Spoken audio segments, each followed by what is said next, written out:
Hello everyone, welcome back to NPTEL online certification course on research methodology for planning and architectural studies. In our previous lecture, we have discussed in detail the difference between qualitative and quantitative research because we researcher many a times get confused with the approach and where to use which method. So I hope that particular lecture gave you some insight, and if you have any such kind of questions on it, please do write us in the forum. So today at lecture number 4 we'll be discussing another such kind of common questions in our mind, that is research method versus research methodology. So let get started. So in this particular lecture, what we aim to learn, we'll try to understand what are research methods, categorization of research methods, example of research methods, what is research methodology, important components of research methodology, and most important part of this lecture, the comparison between research methods and research methodology. Then we summarize our discussion. So research methods, in our lecture number 2 we have discussed in detail the variety of research methods, starting from fundamental research to the applied research, action research to policy oriented research. So on the similar line here, it is something we can say the research method may be understood as those methods and techniques that are used for conducting research. So say I want to do a research to understand that what is tourist perception towards the cultural tourism in a city. So for such kind of case, that we have to go for selecting certain method. Say if I want to understand the perception open ended and just try to understand how people know about this particular term called cultural tourism and all, so possibly we go for a qualitative approach. And then if we identify, okay, these are few factors that can affect the cultural tourism, and then that can also make certain changes in the overall development of that particular city, we can also think of going for some quantitative research. So research methods refer to the instrument used in selecting and constructing research technique. Research techniques, on the other hand, refer to the instrument that are used in performing research operation, like making observation, recording data, techniques for processing and analyzing data. So all such steps are very important, like observation, recording, techniques for processing and analyzing, because many cases you cannot directly analyze your collected data. There should be some sort of process. So maybe you have to code the data to fit into certain algorithm, or maybe you have to go for some kind of data refinement process as well. So in this particular table, I would like to show you some of the examples of that. Say if the type of research is something which is based on some kind of library research, that through the document, so the method is investigation of historical records. So you go to a public library, or a library is very much specified in the historical records, and you go and then go through all those kind of old manuscript or the documents, books, etc., to understand the historical value of certain topic. Now techniques for this, the overall method, the investigation, but here in this case what techniques that you can use, maybe the content analysis, where you try to understand for a topic, like you just go through different kind of books, that what they are saying for that particular topic. There might be a common opinion, there might be some deviation. So through content analysis you can derive that part. Study of historical note, listening to the tape or film records. So it's not only the printed books, but sometimes through such kind of recordings, through video clips also you can get into that part. Now next thing is that which is much more of a primary data collection. So if the method is non-participant observation, that here we are not going to do the survey, we just observe and make a count or make certain observation. So techniques is observational behavioral scale. So in this case, definitely we just observe that how people behave to a given situation. Suppose you just want to capture that how people cross a busy intersection. So you just observe it there. You are not asking anyone anything, but how they are crossing that particular intersection, you are capturing that. It may be the participant observation. In this case, definitely you can go for recording that particular option. It may be mass observation, so recording the mass behavior, that it is like a particular, you can say that, you know we call technically like social force model. Like if you find that somebody, the same problem that I'm referring, that crossing a particular intersection point, that you find that somebody is taking a lead to cross the road, even the signal is not green for pedestrian, the other will also follow to just make a queue and make a mass movement. So that also we can record. Mail questionnaire, in this case, definitely the survey instrument that is distributed to the respondent through the mail or post. So this is though now getting very obsolete, but it has a value as well. It can be a open ear. So in this case, you use the attitude scale or projective techniques to capture that opinion of people. Personal interview. In this case, we just schedule interview with the open or close-ended questionnaire to the respondent. Focused group as a method. There we go for observation on a given experiment in and its effect in a small group. Group interview, where a group of people can come together to deliberate on this. It may be telephonic survey, where you can interact and try to understand the answers or opinion through telephonic interview. Case study, here also you can go for a cross sectional and longitudinal data collection. We'll come to that as well. Now other type is the laboratory research, where you can say small group study. So here you can also do some sort of experimental study as well. Like suppose you want to understand the psychological behavior of any color scheme in one interior. Like you can say that a study room, what should be the color of the wall or the other furnitures.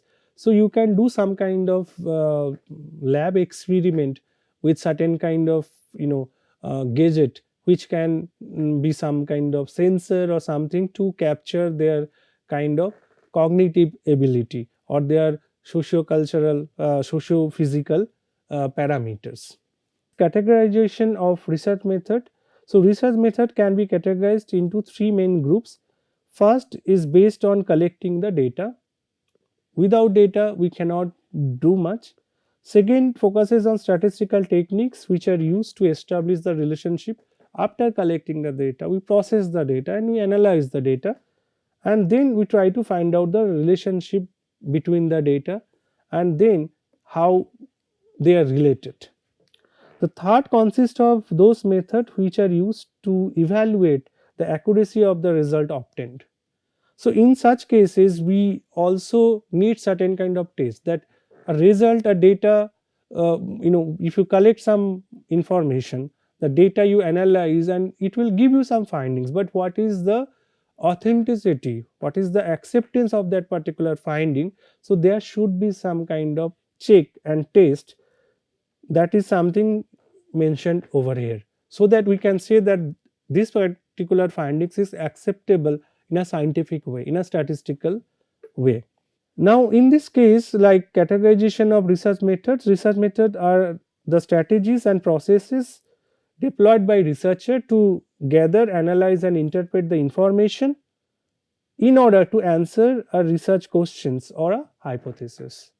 This will have another lecture where we will discuss the research process, and within that one particular step is called research question.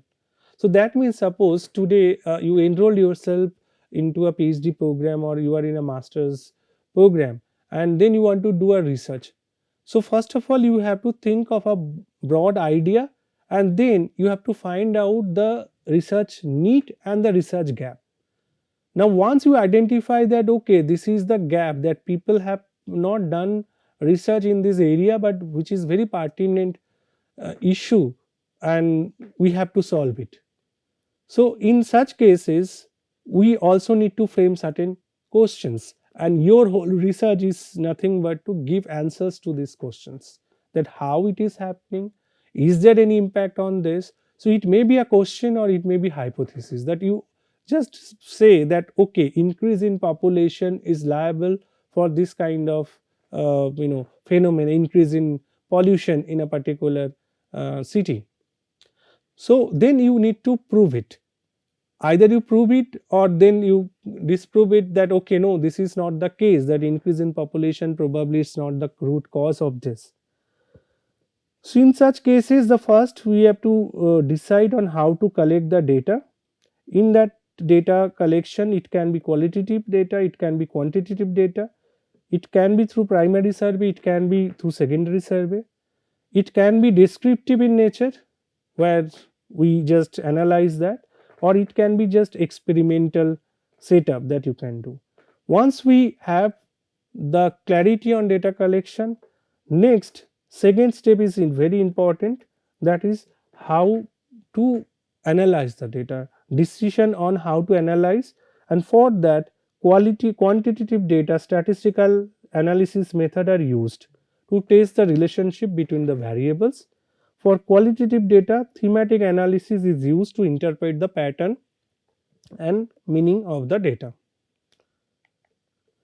Now, example of research methods that already we have discussed, but again for this particular uh, lecture, we are again recapping some of the things.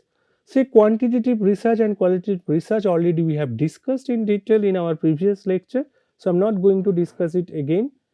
We can also go for a content analysis, where we go through all existing literature, case studies, we try to see whatever is mentioned for a particular phenomena or particular problem and try to understand the essence of it, and then we document it. So the content analysis is very useful tool to understand and identifying the research gap for any research proposal. Action research, where it is again very immediate implementable research, where you have a collaboration, where in action research we have the cyclic process of planning, actioning, then you go for observing, then you go for reflecting your result, and then so on. You can keep on doing this in a iterative way to find out the solution. Experimental design is equally important. If you are very much sure about your experimental design, if you can make it in a very proper way, so you may expect that your findings will be also very effective, and it can be also something very useful for timely research. Mixed method is something where we talked about quantitative and qualitative, but in few cases we also need to go for a mixed method, that to solve a particular objective maybe you can go for quantitative or qualitative, but in some approaches you can also go along with the mixed method. For mixed method, characterization and different aspect of it we'll discuss in a subsequent lecture. Then we can go for a secondary data analysis, where you don't need to go for a primary data collection, but you can do very well with your secondary information. But for that, only essential thing is that you have to be sure that whatever information that you have as a secondary information, that authenticity. Because nowadays you can get information, if you google it, you will get many information of something. If you search the current population, you will get certain data, and each second it is keep on changing. So these are all like some sort of projection or some kind of algorithm they have used. But to take that data into research, we have a proper data source and authenticity of that. So for Indian situation, like if you consider for such kind of study where it involves the population, total population of any study area, still we refer the census. And as because many a times we are conducting research at the middle of between two census document, we need to project. So the projection, there are different tools and techniques, that is okay, but you should not abruptly take the information or population data from any website or any such kind of unauthorized sources. Then we can also think for longitudinal study, where like with a temporal gap you are observing the same behavior. Say you are observing a pattern for a long time to see the changes and all, so you can do that. Correlational study, already I have mentioned that, where we try to establish the correlation between two variables, that how changing one will change the others. Now with that we move to the next thing, the definition, that is research methodology. So research methodology refers to a systematic theoretical framework, so this is very important, framework to solve a research problem. It may be understood as a science of studying how research is done scientifically. So it's not about a particular method, it is the overall program. Okay. Say for example, if we just read little more on that, that it encompasses the principle, technique, rules that researchers follow to design, conduct and analyze the study. It's not only selecting a particular statistical method for your research, it is the entire research process, like framing the problem, like then framing the objective wise different task, then the data sources and all. We'll discuss that. Research methodology provides the structure for collecting and interpreting data and ensure the research is conducted with accuracy, with reliability and validity. Research methodology not only focuses on the research method, because research method can be a subset of research methodology, but it also considers the logic behind the method selection, and also is explained the particular method, why it to be taken. So that is something, many a times we get confused. We have so much of information, so many techniques available with us, but which one is really applicable, which data is much more applicable. So a proper methodology will give you that particular reasoning, and then it is some kind of, you can say that overall structuring of your entire process. So essentially research methodology will answer you some of the questions as follows: why this research study has been undertaken. So this is something where you have to start with the problem statement, research problem. Then also you need to talk about the research gap into it. Suppose today you just realize that I want to do a research on the mental well-being, and then I try to understand the neighborhood, or maybe it is something high density, high rise neighborhood, and try to understand that the impact of those kind of high density neighborhood on the mental well-being of the people. So it is not that the idea may be like you feel that okay, this idea is very unique and new and very pertinent, but before claiming that, you need to also search that what kind of work has been done on similar line. It maybe it is not done for the locality that you are thinking of, but it has been done in other context, other cities, or maybe other countries. So that means also this research, the scope or maybe the acceptance of that research is going to be very narrow, because it is then becoming a very much case specific findings. But if it is something that okay, it's really a new thought process, and there is still exploration in going on, so then you can think that okay, it is having a high potential to take it forward. How research problem has been identified. So for that also there are different way that you can identify whether it is being stated by some of the organization and you take up that particular research project, okay, sponsored by some other agency, and then you work under that particular guideline. Or if it is something that through the field investigation, preliminary investigation, reconnaissance survey, that you are going to observe that okay, there is some kind of problem, and then that can be taken up as a research. Why the hypothesis has been formulated and how. that is there any role of hypothesis in your case. It may not be like always true that each research will have the hypothesis, but if it is there, that what is the basis of that? Because I can end up with say 50 to 100 such kind of assumptions, but why only these 3 or 4? So that rationale should be there. What data have been collected? So what kind of data you require? It is not that okay, you collect all information and only you use some part of it, so then it is wastage of time and resources as well. What research method has been adopted? Out of n number of research methods available with you, what methods you are going to take? Even in that, not only the methods, that within methods also we have discussed about the techniques, that which techniques of analyzing data, and then similar such kind of question that your research methodology will answer. Important components of research methodology: it will definitely give some kind of clarity on research philosophy.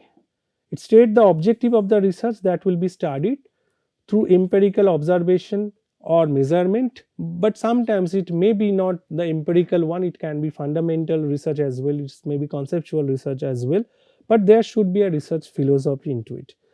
Then next is very important, that is the research design. It involves the monitoring of variables and studying the cause and effect relationship. Strategy: it involves the collection and analysis of numerical and non-numerical data, that which data is required, then identify the source of data, that okay, this data I cannot get it from anywhere, I have to go for a primary survey.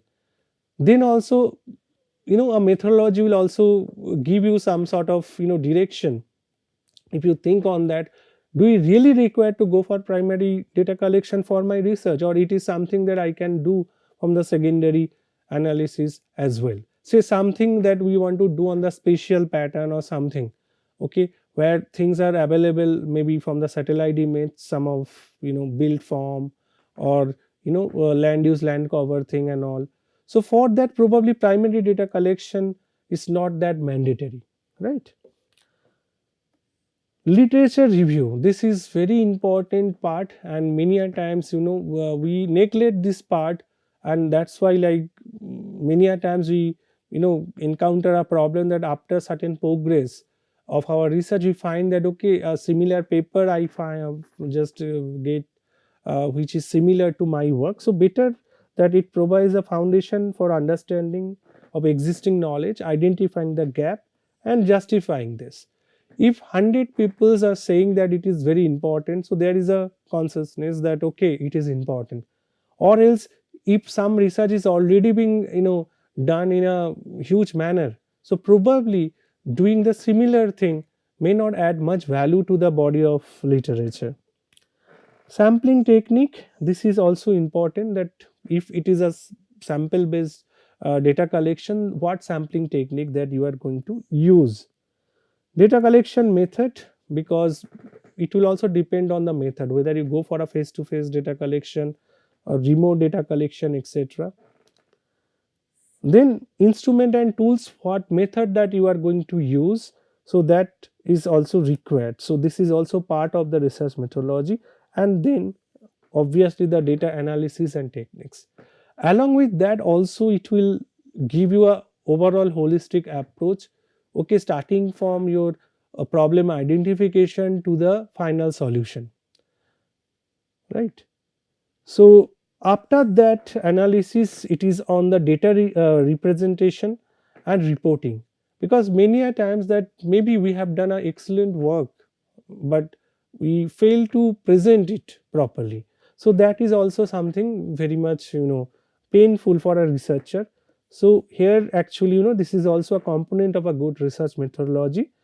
Validity and reliability of the data. Validity refers to the extent which the study measures what is intent to measure, and while reliability refers to the consistency. So if it is something like a experimental work, it is not that in the first experiment whatever result you find and you just report it. So you have to do some kind of validation of it. But when you go for a subjective research also, in some kind of cases you have to also validate with taking different examples or taking a temporal gap between the study, so that it is not that today I ask a person that whether you like it or not, and answer is okay, that person liked it, and tomorrow you'll survey and then you find that okay, it's not liking it. So that means is the representation and other thing, the validity is questionable sometimes, so that you need to check. Timeline and resources, very important for all of us, that we have to understand that okay, say I want to do something on environment, some research on environment. So environment is a big picture. Under environment, what you want to do, suppose you want to do with something like air quality. Now in air quality also there may be different directions. The impact of air quality on the respiratory disease, impact of air quality on the pollution, and the visibility, impact of air quality on the other aspect, effects on the children, or effects on the play or the outdoor activity. So there may be many such ways. So as a researcher, we also need to understand that when we are performing a research, it should have a definite goal. So in this case, if you just think of something like infinity, I can do everything, so probably that will be little bit overestimation. So something which is tangible, or which is actually doable, like which can be manageable within a time of say whatever time that you can think, that you can give in your research in a standard like say 3 years, 4 years, 5 years of a PhD degree, or maybe if it is a short term research of say 1 year or 2 years, accordingly you have to define your scope. That is very important. And accordingly you also need to plan the resources, the timeline, that that I'll complete this by this month, I'll complete in next 2 weeks, unless otherwise there will be some delay. Ethical consideration, because this is something related to the inducting part, like participant into your study, the ethical approval and all. Data storage and security, this is something very important. You keep on saving your data in multiple uh, you know location, because sometimes at the middle of your research you will find that my data is lost, so that will be a huge problem. So in all cases, like a proper methodology is required. The way we make say something like a to do list, that these are the activity we do, and then you stitch that after that we'll do it, and this will lead to this, if this will happen then this. So like that we make the whole process. Now coming to the most interesting part of this lecture, to just head to head difference between research method and methodology, where the method is specific technique or procedure used by researcher to collect and analyze and interpret the data, where the methodology is a theoretical framework, where method is a practical step and process employed in a study to answer research questions that is there in this research, where methodology includes the philosophy of research, rationale for certain choosing the methods, and underlying assumption for guiding the research, where the method is much more on the how of the research process, much more of the quantification, where methodology is much more like why this method, okay, what will happen next, so why and what type of questions, where method aims to are based on finding a solution to a research problem, where research methodology aims using the correct procedure to find solution to a research problem.